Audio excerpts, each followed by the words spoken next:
Hello iconic ကပါရှင်အခုဆိုရင်မြန်မာနှစ်တကူတော့မှာဆိုတော့မင်းတို့ iconic ကနေပြီးတော့အထူး promotion ကြီးနဲ့မိတ်ဆက်ပေးပြရစီရှင်အခုဆိုရင် trend ဖြစ်နေတဲ့ bling bling dress လေးတွေလည်း 70% promotion နဲ့မှာပါတယ်နော်50% မှာဘာတွေပါမလဲဆိုရင်50%ကတော့အရင်များရပေါ့နော်ဒီမှာတစ်တန်းနှစ်တန်းသုံးတန်းဆိုပြီးတော့မင်းတို့ထားပေးထားပါတယ်ရှင်50% မှာဘာတွေပါမလဲဆိုတာမင်းတစ်ချက်ပြပေးမယ်နော်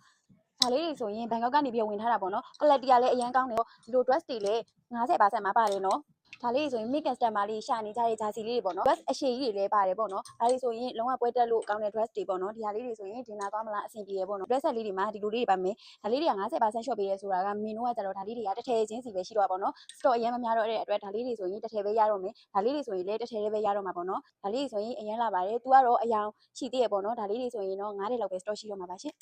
ဒီလိုအတွက် စကတ်လေးဒီလိုစကတ်လေးနဲ့လာမယ်ဒါလေးဆိုရင်အယောင်3ယောင်လာပါရဲ့เนาะဒါလေးတွေဆိုရင်50% promotion နဲ့ရမှာပါရှင်ဒီလိုချစ်စရာကောင်းတဲ့စကတ်ဝဲလေးနဲ့အပေါ်ဆက်ကလေးလိုက်ပေါ့နော်ဒီလိုလေးတွေရမယ်ပြီးတော့ဒီလိုခါဝင်လေးတွေရပါမယ်ဒါလေးတွေကအပြင်စင်းလုံးလေးတွေကအရင်တင်နေပေါ့နော်ဒါဆိုတော့30%ဆိုရင်လည်းအရင်ကိုတက်နေမှာပါရှင်ဒါလေးတွေဆိုရင်2000မကျော်တဲ့ဈေးလေးတွေနဲ့ရမှာပါရှင်ထောင်ကနန်းလောက်နဲ့ရမယ်တန်းတော်လေးလည်းပါပါတယ်နော်ကဲဒါဆိုရင်တော့ဒူ promotion ကြီးကိုလက်လွတ်မခံပဲ iconic fashion ကိုအမြင်ဆုံးလာခဲ့လိုက်တော့နော်လိပ်စာလေးကတော့68 113တောင်မှရှိပါတယ်ရှင်